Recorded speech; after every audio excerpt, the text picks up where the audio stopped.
Olha só, tem camisa nova no pedaço. Em breve a gente vai revelar, né? Não, a gente vai revelar não, a gente vai descobrir, na verdade, como é. Mas vamos falar que já nesse vídeo aqui, camisa 3 do Fluminense saindo já agora em breve. Você vai entender tudo sobre ela. Além disso, a gente tem também assuntos bem importantes, como por exemplo, Nonato. Alô, urgente informação, atenção, informação importante sobre Nonato. O Fluminense pode não ter ele nem pro jogo de volta. Complicou, hein? Contra o Corinthians. Vamos falar melhor um pouquinho sobre isso daqui. A gente também tem que falar sobre um retorno que pode acontecer já nessa semana, né, de um zagueiro do Fluminense. E também sobre o ranking de sócios do Rio de Janeiro. Conseguimos essa informação? Não, eu consegui, né? Mas juntei informações ali e existe um ranking de sócios agora do Rio de Janeiro. Você aposta em quem está em primeiro, em quem está em último, em que posição está o Fluminense? Você vai conferir tudo isso nesse vídeo de notícias.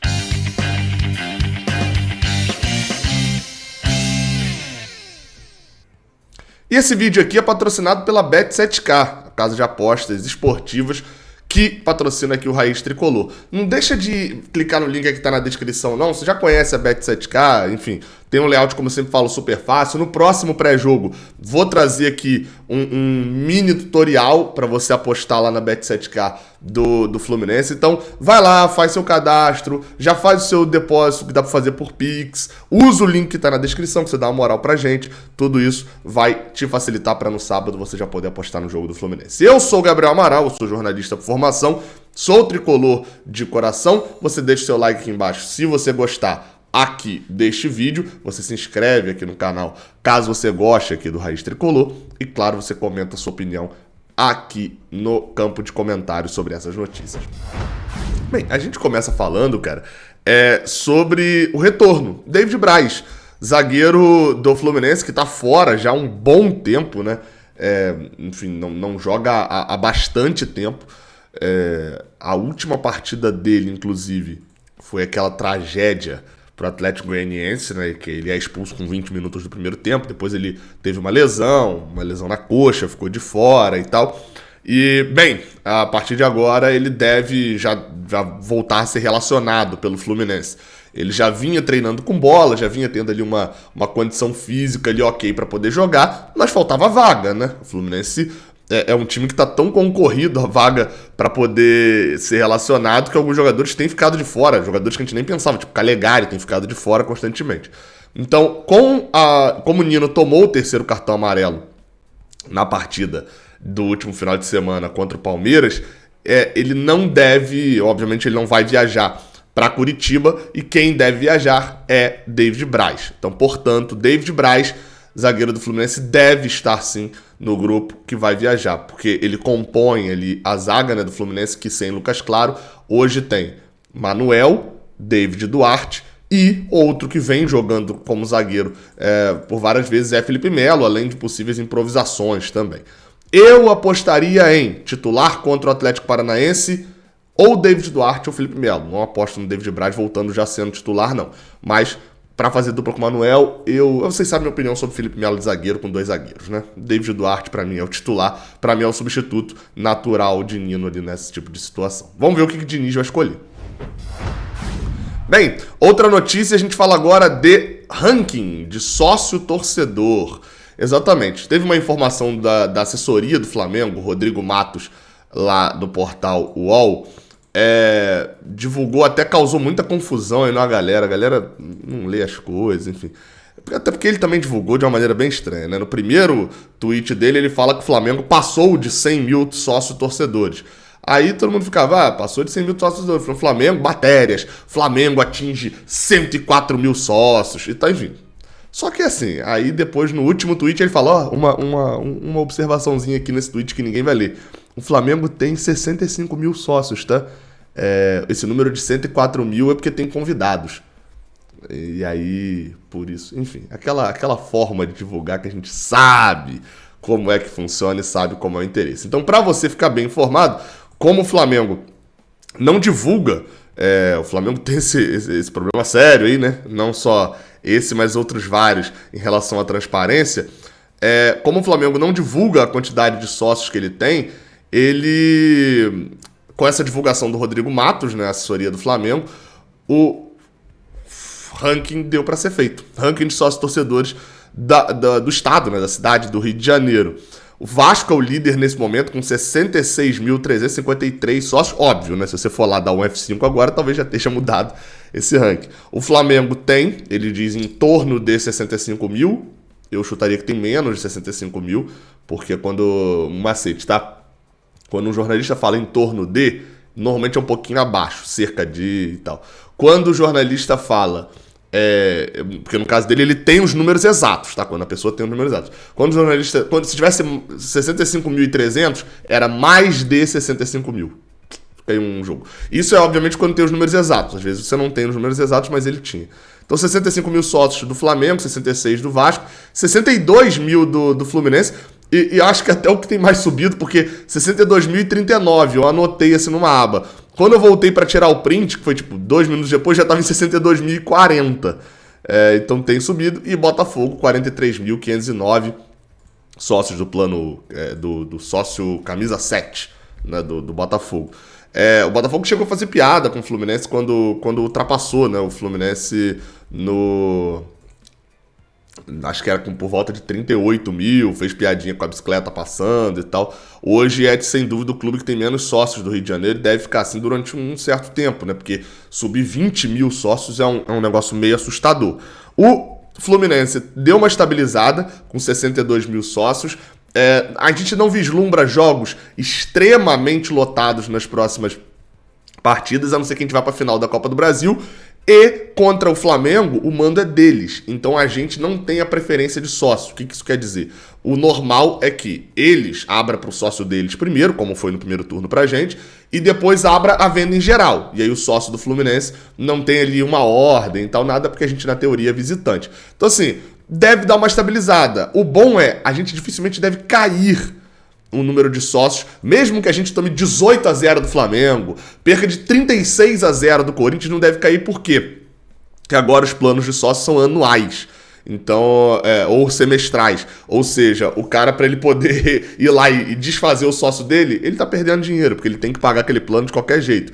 Ele já pagou, né? Aquele plano de qualquer jeito. Então, a gente não deve mais ver aquelas oscilações malucas de perde, desce 200 sócios, sobe, ganha, aí sobe sócio. O que subiu, fica, pelo menos até o dezembro, que é quando alguns planos semestrais são renovados. Aí a pessoa pode optar por não renovar.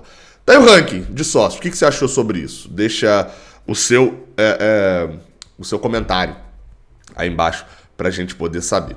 Vamos embora pra próxima notícia. Bem, outra notícia agora é sobre camisa da Umbro. Esse a gente passa um pouquinho mais rápido, porque a informação foi divulgada pelo Fluminense. Tem trechos aqui que eu vou ler também, que são coisas do Netflu. A nova camisa do Fluminense, a terceira camisa, vai fazer referência à Inglaterra e será grená, mas não dourado. Importante dizer, não é que, 10 anos depois vão fazer... Não, já teve grená e dourado em 2012, 2011, 12, já teve grená e dourado em 2017, agora será grená e branca. Ou seja,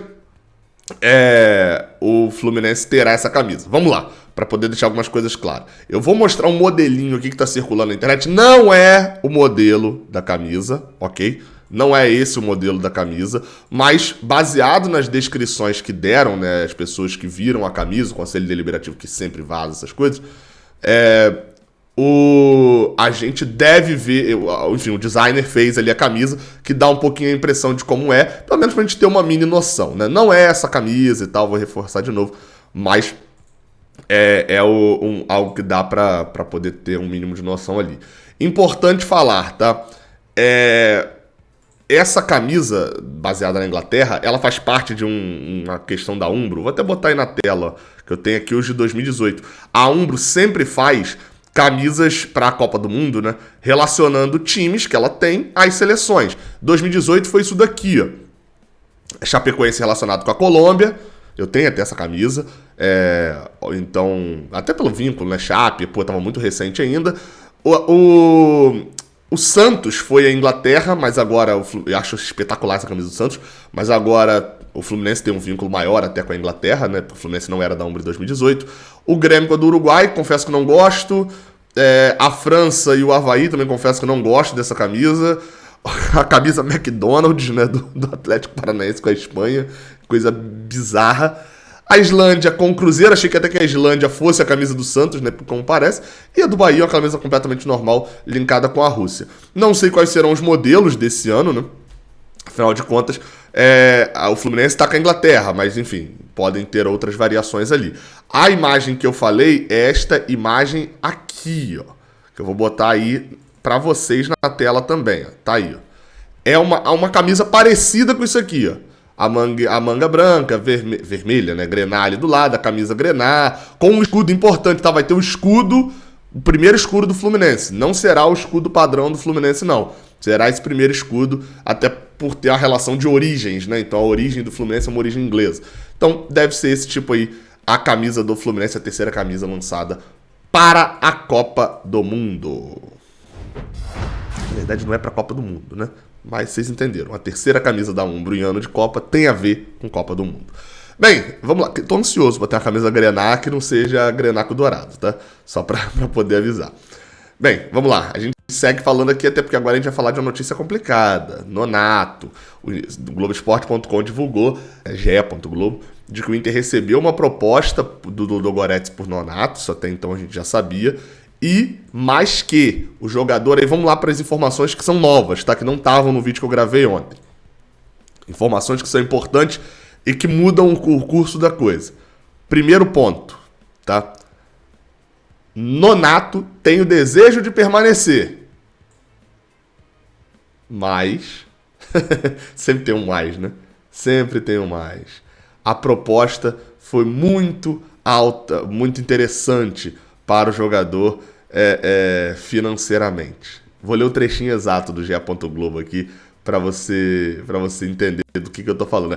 Vocês lembram que eu contava de que era possível o Nonato ficar, porque às vezes ele não quiser, ele não quisesse se esconder no futebol da Bulgária, né?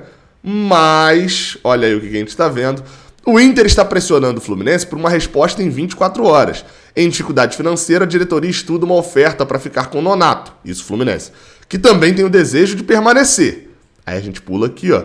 Mas a proposta para ele foi muito boa em termos financeiros, por causa da moeda, receber em euro. Caso seja vendido, Nonato... Ou seja, ele quer ficar, pero no mucho também, né? A gente sabe, eu contava até com isso, mas a gente não vai ter, de que você tá do lado da vontade do jogador é o ideal nesses casos. Explicando, Gabriel, mas o Fluminense não tá pagando salário, ele não tem direito de segurar Nonato? Então, qual que é a situação? Normalmente em contratos assim, quando você está ali pagando salário, você tem direito à taxa de vitrine, que no caso do Fluminense é de 10% dessa venda. A proposta que o Inter recebeu, ela é o seguinte, 1,7 milhão de dólares, errado aqui, mas é 1,7 milhão de dólares, por 70% de Nonato. Mais um bônus que, somado, pode chegar a 600 mil dólares. Ou seja, a proposta total seria de 2,3 milhões de dólares, daria algo em torno de 12 milhões de reais. É menor do que a opção de compra que o Fluminense tem, ou seja, se o Inter quiser vender para lá, o Fluminense só tem que igualar a proposta do Ludogorets, não precisa pagar a opção de compra que tem, só que tem um detalhe, é por 70% de Nonato. Outro detalhe, eu não sei se o bônus entra nessa conta, porque o bônus é somado, ou seja, ele teria que cumprir coisas lá no Ludogorets. A venda é por 1,7 milhões de dólares, né? Milhão de dólares. Mesma coisa de Luiz Henrique. A venda foi feita por 8 milhões de euros. A cada bônus que ele conseguir lá, aumenta um pouquinho a venda. Mas a venda está sendo feita por 8 milhões. A mesma coisa que a venda está sendo feita por 1,7 milhão de dólares. O Fluminense vai comprar Nonato? Não sei. Eu sei que 1,7 milhão de dólares, 8 milhões de reais, vamos fechar em 8 milhões de reais, por 70% de Nonato, vale um pouco a pena. Acho que vale a pena. Você faz um contrato um pouquinho mais longo, ele tem 24, 25 anos, é um jogador relativamente jovem, né? E que tem desempenhado um bom papel. É o melhor dos mundos? Não é. Mas não é tão simples você achar um jogador no futebol brasileiro que já está adaptado ao seu time, obviamente, isso é um plus, né? Mas no futebol brasileiro, nessa idade, e você conseguir comprar ele 70% por 8 milhões de reais, por exemplo, entendendo esse valor, né? Além do fato, como eu falei, de já estar adaptado, ou seja, você tem um jogador que você não precisa daquela fase de adaptação e de demora que ele não vai render. Eu acharia interessante essa compra. O que o Fluminense vai fazer? Não sabemos. Fato é que a situação está no momento em que o Inter quer vender, porque o Inter tem uma boa relação com o Ludogorets, na matéria até fala aqui que eles venderam o Pedro Henrique, né? Cadê? Eles venderam o Pedro Henrique pra lá recentemente. Pedro Henrique, estava emprestado e tal, venderam ao Ludogorets, tem um bom relacionamento, e o Ludogorets da Bulgária vai pagar uma boa parte disso à vista.